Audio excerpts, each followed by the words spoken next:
Muy buenas, queridos amigos, hermanos y hermanas en el Señor. Qué gusto poder tener este momento de compartir un live, un momento en vivo para, digamos, considerar un tema fundamental en la vida, que es el tema de la toma de las decisiones. Hoy es 2 de octubre, hoy celebramos a los ángeles custodios que nos acompañan también en la toma de decisiones. La lectura de la misa de hoy del libro del Éxodo cuenta que Dios envía a un ángel delante de nuestro camino para que nos preceda, para que se anticipe a cosas, para que nos ayude a tomar decisiones, para que nos susurre al oído el querer de Dios. Y esto me parece providencial. También hoy es miércoles y los miércoles la iglesia honra a la figura del patriarca San José. San José es aquel hombre que tuvo que tomar decisiones. La decisión de tomar a María por esposa, la decisión de huir a Egipto, la decisión de volver de Egipto, la decisión de quedarse o no en Jerusalén o marchar hacia Galilea. Entonces estamos en un marco que creo que resulta propicio para el tema de las decisiones. Digamos que todo en la vida es un tomar decisiones. Estamos decidiendo si voy a casa caminando en bici, tomo el bus. Estamos decidiendo qué preparo para la cena esta noche. Estamos decidiendo si invierto un dinero o no. Y a veces tenemos decisiones que son mucho más fuertes, mucho más radicales. ¿Cómo puedo salir de esta angustia? ¿Cómo puedo afrontar un cambio de vida? ¿Debo seguir o no en este trabajo? ¿Cómo puedo salir de esta crisis? De manera que las decisiones permean nuestra vida entera, desde lo pequeño hasta lo grande, y tienen que ver con realidades a veces, digamos, estructuradas y a veces no estructuradas. Cuando digo estructuradas, quiero decir, por ejemplo, se me averió el carro, el coche, ¿no? Y tengo que arreglarlo. Seguramente lo llevo al taller y el mecánico, después de hacer un diagnóstico, hoy en día seguramente con un computador de lo que sucede, entiende claramente que quizás haya un fallo en el sistema eléctrico y debe cambiar alguna pieza. Y en ese sentido, esa sería lo que yo llamo una decisión estructurada, ¿verdad? El, el, el conocer una realidad con bastante precisión, a un grado de detalle bastante hondo, de manera que el paso a seguir y la decisión es clara, es concreta, es prácticamente evidente. Quizás puede haber un margen en cuanto, bueno, esa pieza la reparo o la pongo nueva, pero está bastante claro el camino. Sin embargo, en la vida, la mayoría de las cosas que tenemos que afrontar no son estructuradas, están llenas de incertidumbre, están llenas de dificultad para, digamos, entender lo que conviene hacer, ¿no? ¿Me caso o no me caso?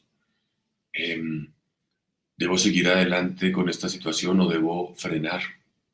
¿Debo pedir el aumento al jefe o no?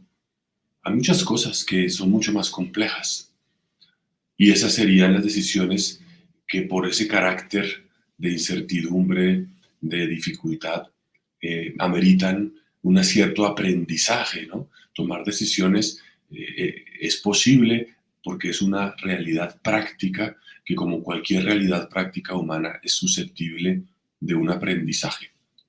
Aprendemos con la vida.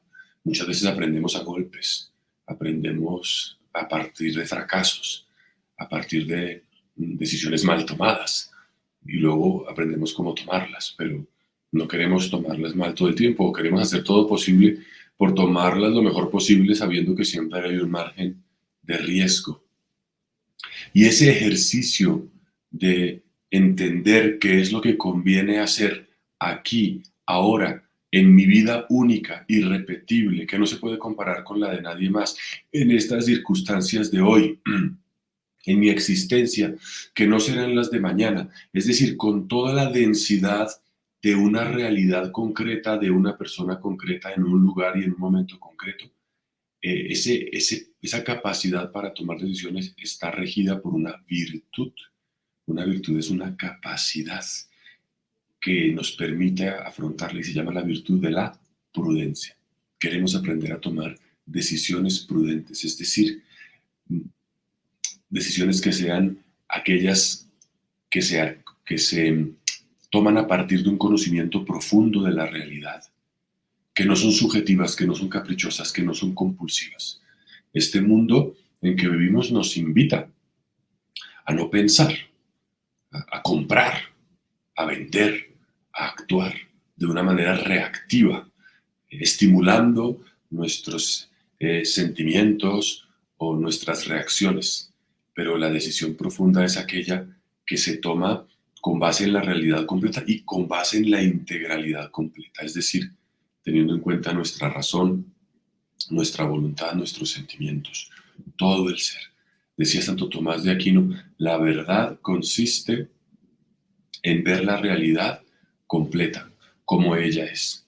Entonces, bien, después de esta introducción, yo voy a decir algo muy breve, y es, por un lado, un modelo de decisión basado en San José, y por otro lado, sugerir algunos tips, puntos que nos pueden ayudar a organizar, a tener un cierto método para tomar decisiones y que en el ejercicio quizás de este método nos ayuden a ir por la vida con un poquito más de claridad. Yo soy el primero que muchas veces no sé qué hacer, no sé qué decidir, no tengo claridad. Y por eso creo que justamente podemos ejercitarnos para mejorar. No significa que con esto vamos a tomar las decisiones perfectas, porque además creo que no existen. Las decisiones que podemos tomar y hacerlo del mejor modo posible. Pues bien, para este efecto, hay un libro que he leído en estos días que me gusta mucho, se llama La biografía de la luz de Pablo Tors, que comienza con un comentario, es un libro que comenta pasajes del Evangelio. Y el primero de todos los pasajes que comenta es el texto aquel que conocemos de el modo como José tomó a María por esposa. Recordemos lo que dice Mateo en el capítulo primero, ¿no? Dice, el nacimiento de Jesús, el Mesías, sucedió así. Su madre María estaba prometida a José y antes del matrimonio resultó que estaba encinta por obra del Espíritu Santo. José, su esposo, que era honrado y no quería infamarla, decidió repudiarla en privado. Ya lo tenía decidido, decisiones. Qué interesante que el Evangelio habla de esto. Cuando un ángel del Señor se le apareció en sueños y le dijo, José, hijo de David, no tengas reparo en acoger a María como esposa tuya, pues lo que ha concebido es obra del Espíritu Santo. Dará a luz un hijo a quien llamarás Jesús, porque él salvará a su pueblo de sus pecados. Cuando José se despertó del sueño, hizo lo que el ángel del Señor le había ordenado y acogió a su esposa. Entonces José cambia una decisión. Aquí vemos un itinerario de tomar decisiones, ¿no? José está comprometido, todo va bien, se entera de algo, ella está encinta, ¿y qué hago? ¿Qué hago? Esas son las decisiones de la vida, ¿no? Las que llamaríamos no estructuradas. Y que además muchas veces nos estamos jugando todo. Nos estamos jugando el pellejo, el corazón, la vida, el futuro, con ciertas decisiones, ¿no? Si José no se casa con ella, pues la vida le cambia. Si la acoge, es algo que te da la vuelta de un lado al otro. Puede ser con un extremo, digamos, nos lleva a la posibilidad, digamos, del triunfo o del fracaso o de la felicidad o la tristeza. Es serio, ¿no? Entonces, la manera como se plantea aquí la decisión es que esto es todo un dilema, ¿no? Dice, este hombre, un judío llamado José, se encuentra en una difícil disyuntiva. Repudia a su prometida, que es lo que las leyes de su época ordenan, porque si resulta que ella está encinta y no se ha casado, ¿qué es lo que le toca a él como judío observante? Repudiarla. Y repudiarla podría ser denunciarla. Y denunciarla sería someterla a la pena que le correspondería a las adúlteras. ¿Y cuál es la pena? La lapidación. Recordamos aquel otro pasaje en que le traían a Jesús una mujer adúltera y Jesús los miró a todos y dijo: el que esté libre de pecado que tire la primera piedra, pero para señalar la pena del adulterio. O sea, aquí no era simplemente, pues la dejo, era un tema muy serio. Y si él quería observar la ley e ir a fondo con la ley, podía llegar al extremo de denunciar a su mujer, a su prometida más bien, y llevarla a la muerte. Y esa era una posibilidad. O la otra posibilidad es acogerla. ¿Y acogerla qué significaba? Desobedecer todo lo que le habían enseñado desde niño. Porque acoger a una que estaba embarazada antes de casarse y que no era por haber tenido relaciones sexuales con él, era algo que era contrario a todo el esquema que él tenía. Muchas veces tenemos ese tipo de disyuntivas, ¿no? ¿Qué hago con mi vida? ¿Qué hago con mi vida? ¿Sigo el esquema, el molde de todos? ¿O hago otra cosa? Y entonces así lo plantea este autor. Dice, respecto a las preguntas que José se formulaba a sí mismo, ¿no? ¿Debo ser fiel a lo que creo, que se recoge en las Sagradas Escrituras? ¿O debo más bien tomar por esposa a la mujer que amo? Entonces aquí está la disyuntiva, ¿no? ¿Hago lo que creo, mi fe, mi religión, o lo que a la que amo? A quien según lo prescrito debería abandonar. ¿La religión o el amor? ¿Lo objetivo o lo subjetivo? ¿Lo razonable y prudente o lo que dictan las vísceras y el corazón? José está dividido entre lo que le rompe por dentro y lo que inevitablemente lo convertirá en un marginado social. Tiene un drama. José tiene un drama. Muchas veces nosotros también tenemos dramas, un drama interior, una ruptura, ¿no? Y esto es impresionante, porque al final, eh, digamos, José nos muestra que, que lo que le resuelve la cuestión es una intervención de Dios, ¿no? Él tiene un sueño y el ángel le dice lo que debe hacer. Algo extraordinario absolutamente, ¿no? No temas tomar a María porque lo que lleva es obra del Espíritu Santo. O sea, algo humanamente increíble. Entonces, este primer punto que quería señalar es que muchas veces las decisiones no son sencillas. Nos ponen en juego la integridad entera de la vida. Pero ese es el drama de la existencia humana. Y es también maravilloso vivirlo. Y José llevó a plenitud su vida porque se la jugó tomando decisiones. Pero entonces este es el primer punto. Hay un ámbito de decisiones que a veces solo se resuelven con una intervención divina que aclara y que ilumina. Y el segundo punto es, bueno, también en la vida cotidiana, en la vida diaria, interesa tomar, digamos, decisiones de la manera más adecuada posible. Y yo pudiera animarme a sugerirles algunos pasos para tomar decisiones, algunos pasos que nos puedan iluminar. Entonces, para tomar decisiones, una manera de abordar esto se enseña muchas veces en escuelas de dirección y de negocios, es identificar el problema. Muchas veces yo tomo decisiones porque tengo algo que es indeseable o algo que quiero mejorar. Eso es lo que yo llamaría problema. ¿Cuál es el problema? ¿Qué es exactamente lo que quiero mejorar? ¿Qué es exactamente lo que en este momento resulta indeseable? Y esto parece evidente, pero no siempre es fácil de precisar. ¿cuál es realmente el problema en esta decisión? ¿No? Por ejemplo, eh, estoy incómodo en el trabajo. Entonces, vale la pena preguntarme, ¿pero cuál es el problema? El problema es que siento que me pagan poco, que no me reconocen, que me queda muy lejos de la casa, que me impide ver a mis hijos.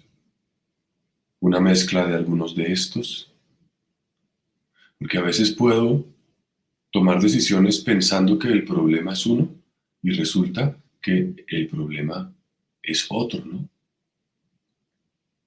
A veces nos puede pasar que, por ejemplo, eso, ¿no? No me siento a gusto, entonces voy a cambiar de trabajo. Entonces renuncio y me voy a otra cosa.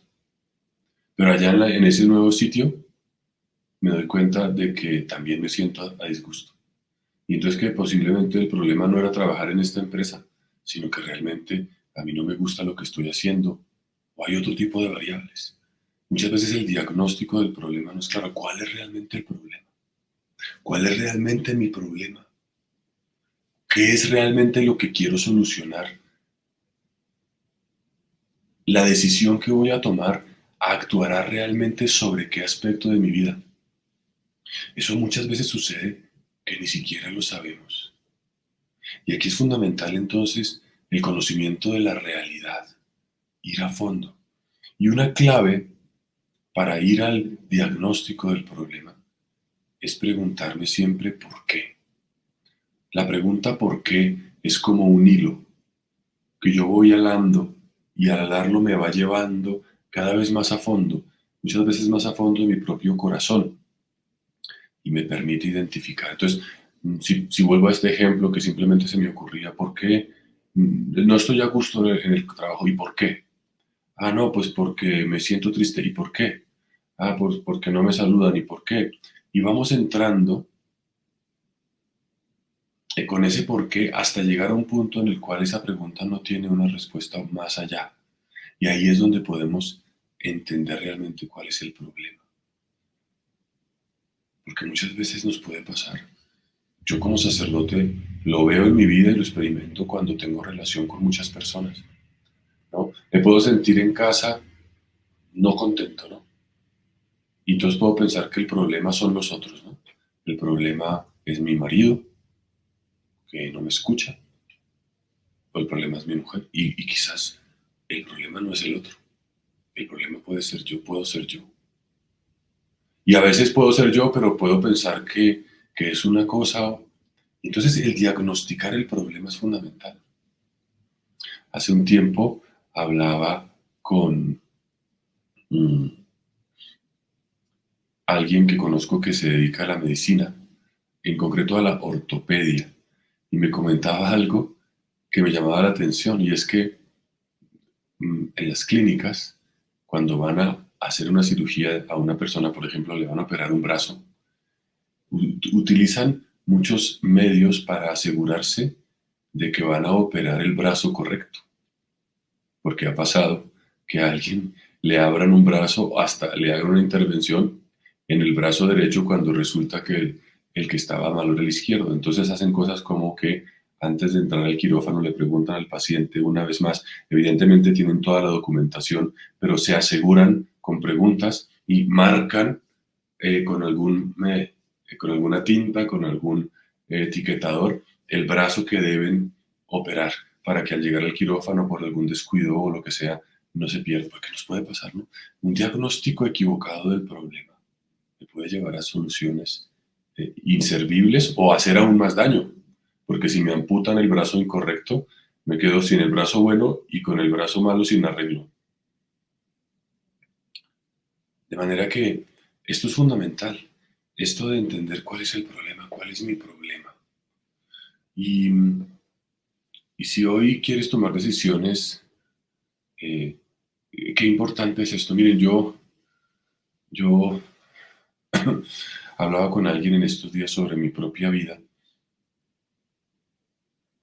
y me he dado cuenta que durante muchísimos años en mi vida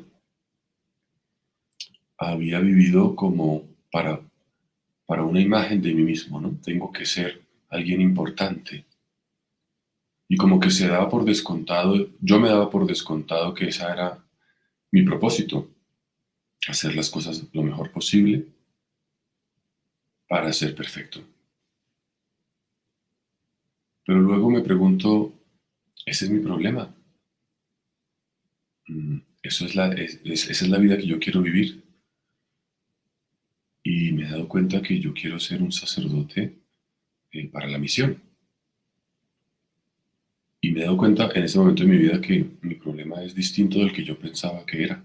Y probablemente esto que hoy veo que es mi problema, no sé si sea la última palabra. Pero muchas veces vivimos para cosas que quedamos por descontadas, que son nuestra vida. Y tomamos decisiones como para, oye, pero entrar dentro y preguntar, bueno, ¿y yo qué quiero? ¿Y qué quiere Dios de mí? ¿Y cuál es realmente mi vida? ¿Y cuál es mi horizonte? ¿Cuál es mi problema? ¿Verdad? Esto es fundamental. Entonces, lo primero para tomar una buena decisión es identificar con claridad cuál es el problema. ¿Cuál es la situación real que yo quiero mejorar o que me resulta hoy indeseable? Si yo no tengo claro cuál es el problema, tomaré una decisión equivocada. En segundo lugar, el segundo tip es que para tomar una buena decisión tengo que tener como unos criterios, ¿no? Unos criterios que alumbran, ¿no? Esa decisión, que alumbran esa parte, eh, digamos, eh, me ayudan a realmente entender, ¿no? Yo qué quiero hacer frente a este problema. Eh, yo quiero amar, yo quiero ayudar al otro, yo quiero escaparme. ¿Cuál es el criterio que me puede ayudar a, a realmente eh, abordar ese problema desde la perspectiva adecuada? Y es importante esto, por ejemplo, eh, que cuando yo intente, si se quiere, tratar de hacer como un procedimiento, ¿no? Y lo puedo escribir hasta en una hojita. Este es el problema realmente, yo creo, en este momento de mi vida. Y quizás hacer, junto a esas dos líneas o tres líneas que me hablan del problema que quiero solucionar, hacer una lista, de alguna manera, de criterios, ¿eh? De criterios con los cuales quiero solucionar esto, ¿no? Quiero amar, quiero cuidar, eh, o quiero, mm, si es una decisión económica, asegurar el bien de mis hijos, en fin, los criterios con los cuales quiero afrontar este problema, porque si yo tengo claros unos criterios y no simplemente quiero eliminar un problema, entonces la manera como soluciono el problema va a ser apropiada, va a ser eh, correcta y me va a dar paz, porque no será simplemente entonces rebanar, cercenar una situación que me resulta incómoda, sino actuar conforme a quien soy. Los criterios me ayudan a tener una identidad frente a la solución de un problema y a tener claridad de cuál es mi aproximación al problema. Entonces, si yo tengo unos criterios, ¿no? Por ejemplo, yo quiero actuar cristianamente, o yo quiero, estos criterios quizás es demasiado abstracto, ¿no? A veces es difícil formular esto de una manera más clara, ¿no? Pero si volvemos al ejemplo del trabajo, yo quiero, bueno, por ejemplo, al momento en el que me siento mal en un trabajo, y me puedo dar cuenta de que el problema es que no estoy a gusto con lo que hago, que no va conforme a lo que tengo en mi corazón. Entonces, ya en la situación concreta es mucho más fácil establecer y nombrar criterios, ¿no? Entonces vuelvo a este ejemplo, ¿no? No estoy a gusto con el trabajo, identifico el problema y me doy cuenta que lo que hago no es conforme a mi esencia. Entonces, ya puedo, frente a este problema diagnosticado, eh, establecer unos criterios, ¿no? Y un criterio puede ser, bueno, yo quiero vivir conforme a lo que me da plenitud en mi fe. Entonces el nuevo trabajo, la nueva situación tendrá que ver con eso. O, o me doy cuenta de que yo tengo que hacer algo que tenga que ver con el arte, si soy un artista. Y empiezo a tener una serie de criterios que me van a ayudar a orientar. Luego, en tercer lugar, con el problema diagnosticado y los criterios, entonces puedo empezar a evaluar alternativas, ¿no?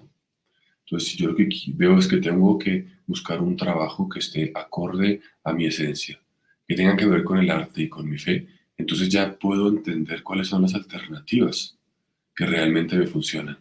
Porque un trabajo que sea en una empresa que no tiene nada que ver con la fe, o un trabajo que no tenga nada que ver con el arte, pues no será la opción. Es verdad que muchas veces nos vemos constreñidos a hacer las cosas que simplemente se nos imponen, pero no, o sea, el trabajo que aparece porque no hay otro, ¿no? Pero muchas veces es verdad que es importante que nos aclaremos cuál es el rumbo que siento que creo y puedo ir. Y entonces, en ese sentido, las alternativas deben ser alternativas que se ajusten a los criterios para que yo pueda actuar con consistencia, ¿no? Entonces, eh, me pueden ofrecer un trabajo de muchísimo dinero, pero resulta que es en una organización que es contraria a los valores eh, de mi fe que son fundamentales. Pues puede ser una alternativa, pero una alternativa que no me va a ayudar. Entonces, cuando ya ponemos las alternativas, entonces eh, las tenemos sobre la mesa y ya podemos tomar una decisión, ¿no? Me voy por esta alternativa.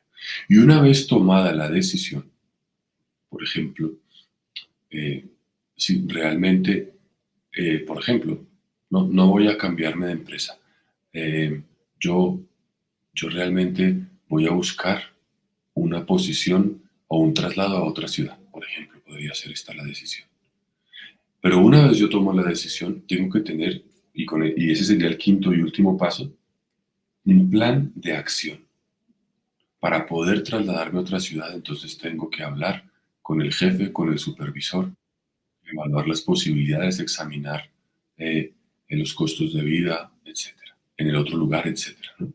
Esto que yo estoy diciendo seguramente son pasos que todos hacemos de una manera más o menos intuitiva, solo que a veces organizarlos y tratar de vivirlos de una manera sistemática nos ayuda a tener un orden mental. Con estos criterios, no todas las decisiones se resuelven. Con estos criterios no estoy seguro de que San José hubiese podido decir que tenía que tomar a María. Hay decisiones que son mucho más potentes y que requieren una intervención divina. Pero como digo, en el ordinario movimiento de nuestra vida estos pueden ser los puntos. Y finalmente, ¿cuáles son? Identificar el problema. Establecer cuáles son mis criterios de acción. Identificar cuáles son, de cara a estos criterios y a mi problema, las posibles alternativas. Elegir una alternativa es decir, tomar una decisión. Y frente a la decisión tomada, establecer un plan de acción para que esa decisión sea real y objetiva. 5 pasos. Entonces, en definitiva, esta es una breve charla que te quiere invitar a pensar que tomas decisiones todos los días, que las decisiones son de alto calado o de calado sencillo, pero que las decisiones humanas muchas veces no son las de uno más uno es dos, sino que tienen un alto grado de incertidumbre y por eso se llaman decisiones que requieren la intervención de la prudencia. Hay un prototipo en la escritura para la toma de decisiones que se llama San José. Allí en la escritura se nos plantean cuestiones muy de fondo, como las de San José, a la hora de tomar por esposa a María. Ir con lo que su religión le decía o con lo que su corazón le pedía. Muchas veces estas dos cosas parecen imposibles de solucionar y viene Dios con algo superior y le muestra un camino. Pero en el ordinario quehacer de nuestra vida también podemos ordenar nuestro modo de proceder, teniendo en cuenta que para que una decisión pueda ser bien tomada, lo primero es identificar claramente el problema.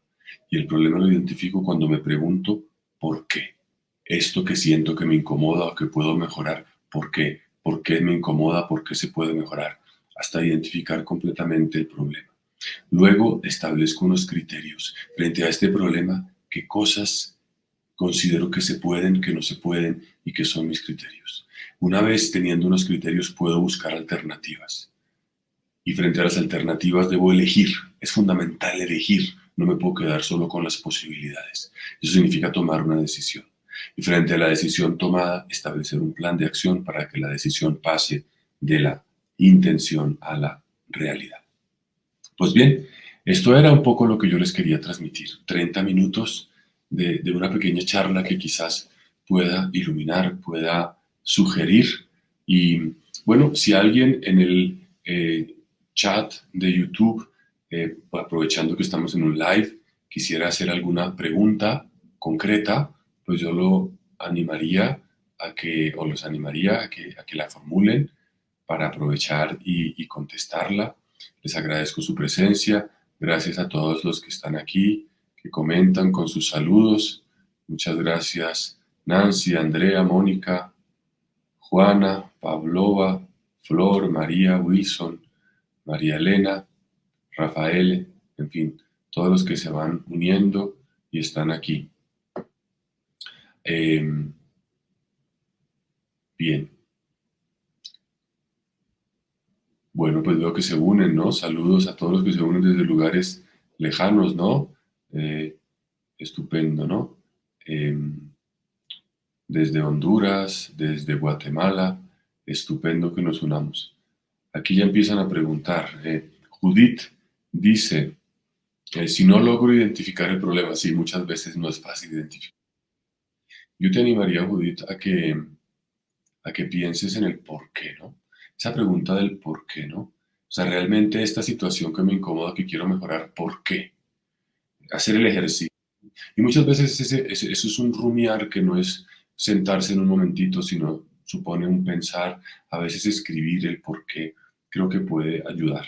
Y a veces los porqués no los descubrimos sino con el tiempo, sobre todo en decisiones de mucho calado, ¿no?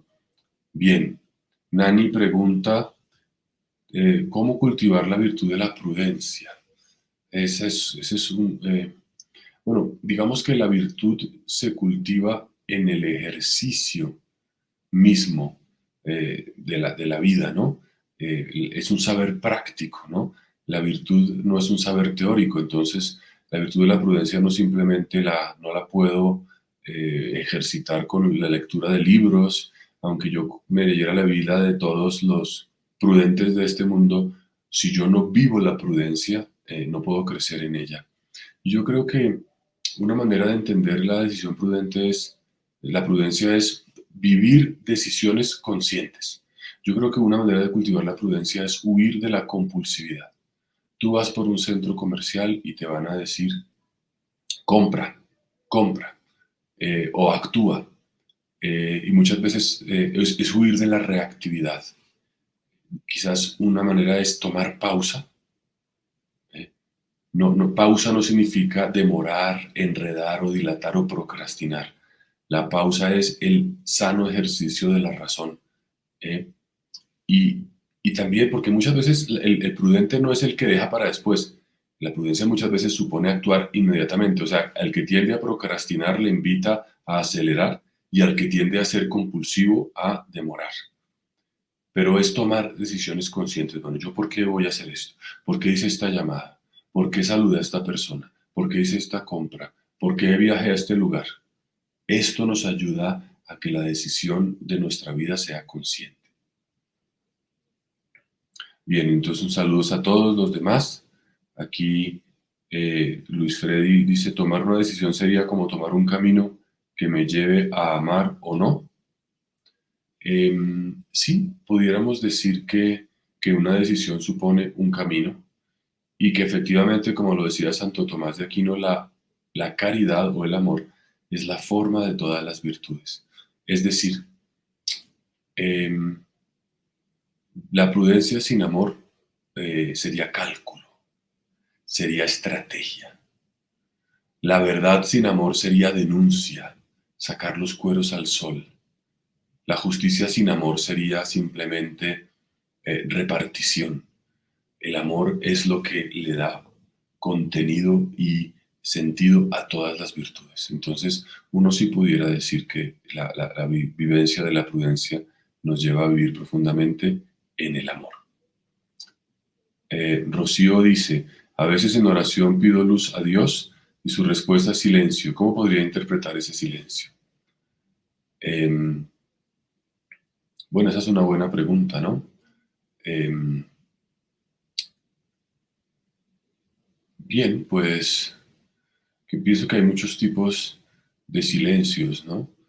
Em, yo creo que una cosa importante, pues seguramente que si Dios da el silencio nos quiere invitar a aprender a esperar, ¿verdad? A no ir a nuestro ritmo, que siempre es lo que nos cuesta, ¿no? Eh, lo que, fíjense que mm, a José le pasó esto, ¿no? Cuando él volvió de Egipto, él quería volver a vivir en Judea, pero no podía porque ahí vivía Arquelao, un hijo de Herodes, y tuvo que irse a Galilea. Él también tuvo que esperar el momento justo para volver de Egipto. Y muchas veces el silencio nos invita a aprender a esperar. Marilú Villamizar, padre, tengo 48 años y aún no he podido realizar mi vida. Voy de aquí a allá y no sé qué hacer. Bueno, Marilú, yo te diría que yo tengo 49 y soy cura, hago bastantes cosas, pero de alguna manera estoy también buscando realizar mi vida. Creo que todos estamos en un camino. A veces pienso que podemos tener la tentación de pensar que las demás tienen la vida realizada menos yo, ¿no? Que los demás la tienen clara menos yo.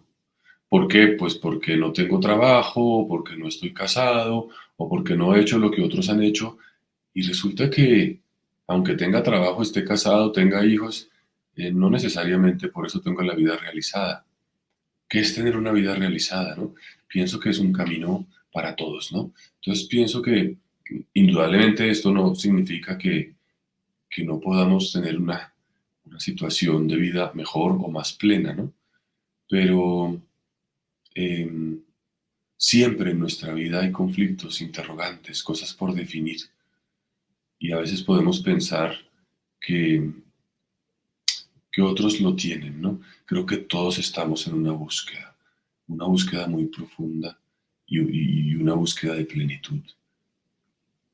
Bien, bueno, yo creo que responderé la última pregunta. Veo que hay bastantes y me parece precioso y les agradezco muchísimo. Para mí esta es una experiencia nueva, pero me parece genial ver que, eh, pues que ustedes se animan a interactuar, ¿no?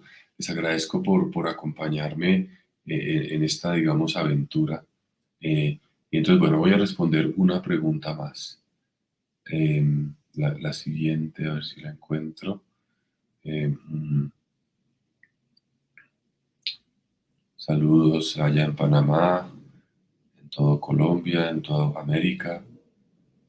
Aquí dice Ramón, padre, en ocasiones lo que creemos es el problema. En realidad no lo es. ¿Cómo discernir? Es precisamente eso es lo que estamos haciendo, ¿no? Y cómo discernir, como te digo, ¿no? Yo pienso que una pregunta importante es la pregunta del por qué. Eh, Frente a esa situación problemática, ¿esto por qué para mí es un problema? ¿O por qué lo quiero cambiar? ¿O por qué quiero actuar aquí? Y es una búsqueda. Y muchas veces, eh, pues también Dios nos, pienso, nos permite como tomar un camino y luego darnos cuenta que no es. Porque al final todo suma, todo lo que vivimos suma para la construcción, para la edificación, para la maduración de nuestras vidas. Bien, pues nada, ya son las 8:40.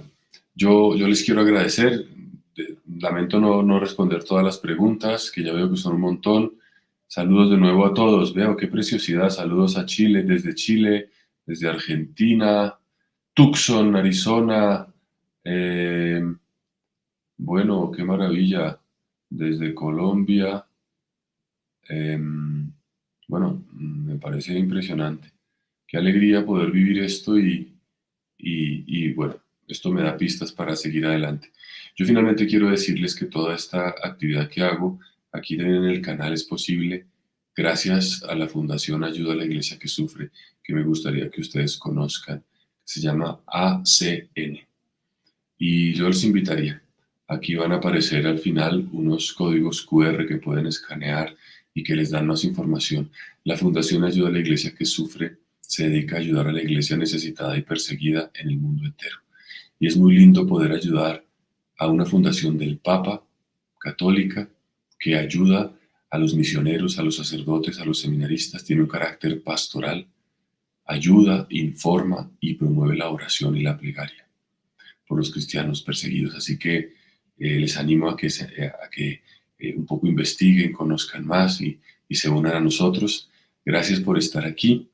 Hoy le pido a San José que los bendiga, que los custodie, al ángel de la guarda que los ayude a seguir adelante y que podamos seguir teniendo esas experiencias de compartir estos lives.